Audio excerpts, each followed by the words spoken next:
Excellencies, ladies and gentlemen, good morning, good afternoon, good evening. I'm pleased to join you today after what has been an insightful Afro-Asian FinTech Festival 2021. I'm sure that you have had a diverse and rich menu to choose from, with the Afro-Asian FinTech Festival being part of the largest global FinTech festival, the Singapore FinTech Festival. I'm grateful for the partnership we have had with the Monetary Authority of Singapore since we jointly launched the Afro-Asian FinTech Festival in 2019. Let me also thank our distinguished speakers, panelists, and all the participants who have joined the Afro-Asian FinTech Festival 2021. We meet virtually as we did last year on the backdrop of three evolving themes. First, the COVID-19 pandemic continues to dominate global discourse. However, compared to November last year when we held the Afro-Asian FinTech Festival 2020, the outlook has improved with the rollout of vaccines. The economic recovery remains uneven, with access to vaccines as the fault line between the advanced economies on one side and the emerging and developing economies on the other. Second, the ravages of climate change have been amplified by the pandemic, extending its overwhelming impact beyond the developing world to the advanced economies. Over the past year, we have seen floods devastate Europe and China, while wildfires have scorched the United States. The urgency of acting now has been the overarching theme of the ongoing COP26 conference in Glasgow, Scotland.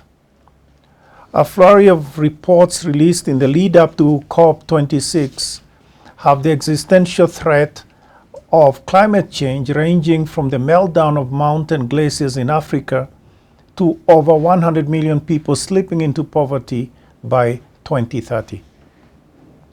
Third, technology and innovations have accelerated as our lives and livelihoods have been changed by the pandemic. The acceleration in digitalization has kept the lights on for essential services including finance, health, education, and entertainment. Virtual working, which seemed a distant possibility in early 2020 and on the eve of the pandemic, has now become a reality.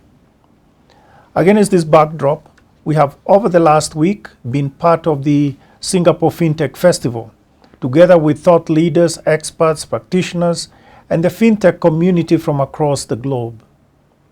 We have deliberated on how innovation and technological advances will power the future of financial services across the globe. The theme of the Singapore FinTech Festival 2021, Web 3.0, has presented an exclusive platform to reflect on three broad themes. First, how we can reconfigure financial products and services delivery through embedded finance, decentralized finance, and digital currencies. Second, how to integrate environmental, social, and governance considerations into the core design of financial services. Third, how countries can accelerate the building of foundational digital infrastructure that includes digital identity, trusted data exchange, interoperable payment systems, and consent schemes. The Afro-Asian FinTech Festival 2021, held today, has further accentuated the deliberations on Web 3.0 at the Singapore FinTech Festival. With the theme Sustainable Innovation for an Inclusive Digital Economy, we have reflected on digital innovations and their impact, while placing emphasis on people-centered technology and innovation for an exclusive digital economy. I cannot agree more with our distinguished speakers and panelists who affirmed that while innovative technology and digitalization continues to play a critical role in the delivery of financial services, collaboration between players in the fintech ecosystem is key in building people-centric solutions. As we build back from the pandemic and circle back to the theme of the Afro-Asian FinTech Festival 2021, how do we foster sustainable innovation for an inclusive digital economy? The simple answer in my mind is that it has to be about the people.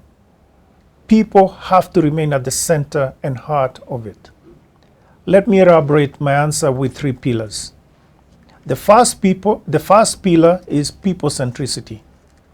Innovation must address people's needs. We must recognize that innovation is a handmaid and not the master, and focus on the problem or need it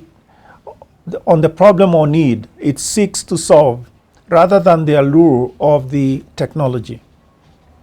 And the problem's needs are numerous, especially given the setbacks occasioned by the pandemic, which have affected a large intersection of our populations, particularly the micro, small, and medium-sized enterprises, women, and youth. These segments of our population have been constrained from accessing financing due to limited access, including physical access, to financial services and lack of collateral. Digital financial services, including mobile phone technology in many African countries with high mobile phone penetration rates, present a platform for anytime, anywhere financial services. Furthermore, data collected on these technological platforms provides an opportunity for financial institutions to use artificial intelligence. Accordingly, credit profiles can be created and used as alternative collateral substitutes for credit risk appraisal and pricing. The second pillar is protection. While digitalization presents immense opportunities to transform lives, it also presents risks. Many of our citizens are entering the digital realm for the first time and are not savvy enough to counter the cybersecurity and data protection risks. Cybersecurity, being transnational in nature, requires that we build national, regional, and global circles of trust to coordinate and share information. We must also empower our citizens to safeguard their data, particularly with the growing influence of global big tech firms that are more technology-centric as opposed to being people-centric. The third pillar is collaboration. As we move towards a global digital economy, we should aspire to leave no one behind. Our evolving global digital economy has inspired new discussions on such topics as the central bank digital currencies, CBDCs, as an avenue to reduce costs and enhance financial inclusion and the efficiency and safety of payment systems, particularly cross-border payments. As new technologies and innovations such as this emerge, collaboration in a safe environment is important in determining the use cases, merits, and demerits of such innovations, while keeping people at the center. As I conclude, I'll be remiss if I did not touch on climate change. That is no longer a tragedy on the horizon, but a clear and present danger. As part of our contribution to scaling up Kenya's climate ambitions, CBK last month issued guidance on climate-related risk management to banks. The guidance is intended to enable banks to take climate-related risks into consideration while leveraging on financing of opportunities in the pathway to a low-carbon economy. This will support our broader vision of greening the banking sector and positioning Kenya as a premier green finance hub. As you'll appreciate, climate change cannot be tackled by a single country on its own. It is a global war. We will therefore work with other central banks across the continent and beyond to ensure that climate-related risk management is a key consideration as we execute our mandates. Ladies and gentlemen, Web 3.0 is here with us.